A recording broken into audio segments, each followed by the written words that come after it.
สวัสดีค่ะสำหรับเพื่อนๆคนไหนนะคะที่ชื่นชอบการรับประทานเผือกนะคะแล้วก็รักในการทานขนมไทยนะคะวันนี้ใครๆก็เข้าครัวนะคะมีเมนูตะโก้เผือกมาฝากเพื่อนๆกันค่ะสำหรับขั้นตอนและก็วิธีการทำเนี่ยง่ายมากๆเลยแต่ว่าก่อนอื่นเดี๋ยวเราไปดูส่วนผสมกันก่อนเลยค่ะส่วนผสมเมนูตะโก้เผือกสุกกะทิน้ำเปล่าแป้งถั่วเขียวแป้งข้าวเจ้าน้ำตาลทรายเกลือและสุดท้ายเป็นกลิ่นมะลิค่ะส่วนผสมครบแล้วเดี๋ยวไปลงมือทำกันเลยค่ะเดี๋ยวเราจะมาทำขั้นตอนแรกของเมนูตะโก้เผือกกันเลยนะคะอันดับแรกนะคะเดี๋ยวอิงก็จะใส่แป้งลงไปก่อนค่ะอันนี้เป็นแป้งถั่วเขียวนะคะน้ำเปล่าค่ะแล้วก็ใส่กลิ่นมะลิลงไปเล็กน้อยค่ะเพื่อความหอมหรือว่าใครจะไม่ใส่ก็ได้นะคะคนให้แป้งละลายก่อนค่ะจริงๆแป้งถั่วเขียวก็ไม่ต้องแบบเวลาคนมันไม่ได้คนใช้เวลานานขนาดแป้งพวกแป้งข้าวเจ้าแป้งมันแป๊บเดียวมันก็ละลายแล้วนะคะหลังจากที่แป้งละลายเสร็จเรียบร้อยนะคะก็เปิดไฟเลยค่ะใช้ไฟกลางถึงไฟอ่อนนะคะแล้วก็พยายามคนตลอดคนแบบสม่ำเสมอนะคะเพราะว่าแป้งจะได้ไม่ต้องไหม้ก่อนเนาะแล้วก็ใส่น้ำตาลทรายลงไปเลยค่ะสำหรับตัวขนมนะคะจะทำให้ออกมีรสหวานนิดนึงนะคะเราก็จะคนนะคะให้ตัวแป้งค่ะมีความข้นแล้วก็ใสขึ้นค่ะ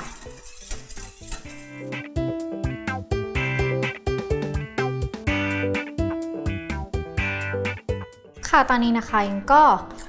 เคี่ยวนะคะจนตัวแป้งของเรานะคะมีความข้นแล้วก็เริ่มใสขึ้นแล้วนะคะเดี๋ยวอิงก็จะใส่เผือกลงไปเลยค่ะอันนี้ก็ปิดไฟเลยก็ได้นะคะ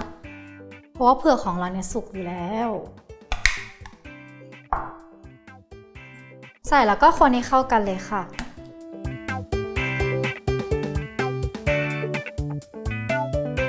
พอคนเข้ากันดีเรียบร้อยนะคะเดี๋ยวอินก็จะนำใส่พิมพ์เลยนะคะเพราะว่าถ้าหากเราตั้งทิ้งไว้นานเนี่ยยังไม่ได้ใส่พิมพ์เนี่ยมันจะทำให้ตัวตะโก้ของเราเนี่ยเซตตัวก่อนนะคะมันก็จะแข็งๆไปเลย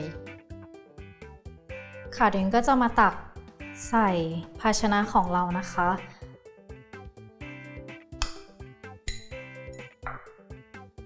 สำหรับตัวภาชนะนะคะก็เลือกเป็นอะไรก็ได้นะคะตามใจชอบเลย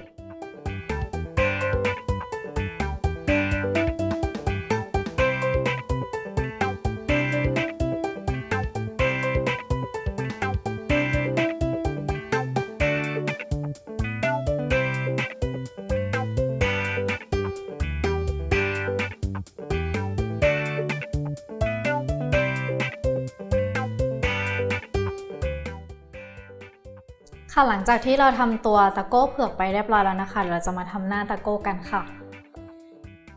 แป้งข้าวเจ้านะคะเกลือค่ะใส่ลงไปได้พร้อมกันเลยแล้วก็กะทิค่ะสำหรับขั้นตอนนี้นะคะยังไม่เปิดไฟค่ะเดี๋ยวจะคนให้ตัวแป้งของเราละลายดีก่อนนะคะ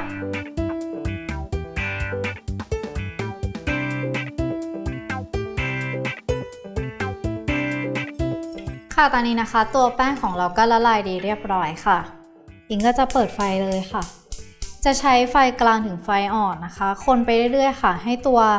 หน้ากะทิของเราเนี่ยค่ะมีความข้นแล้วก็หนืดขึ้นค่ะ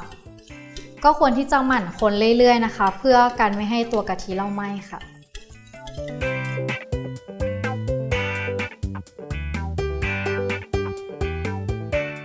ตอนนี้นะคะอิงก็เคี่ยวจนตัวหน้ากะทิของเรานะคะข้นเรียบร้อยก็จะได้ลักษณะแบบนี้นะคะไม่ต้องแบบว่าให้ข้นจนเป็นก้อนเกินนะคะเพราะว่าเวลาเรานำไปใส่ตัวข้างบนตะโก้ของเรานะคะแล้วก็เวลาทิ้งให้เย็นเนี่ยตัวกะทิของเราก็จะมีความแข็งขึ้นแล้วก็เซตตัวขึ้นเองค่ะเดี๋ยวเราจะนำมาตักใส่พิมพ์กันเลยค่ะ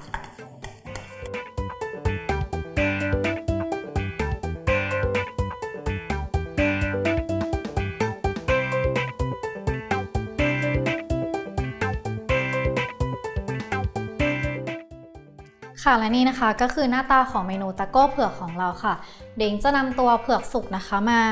แต่งหน้าเล็กน้อยค่ะ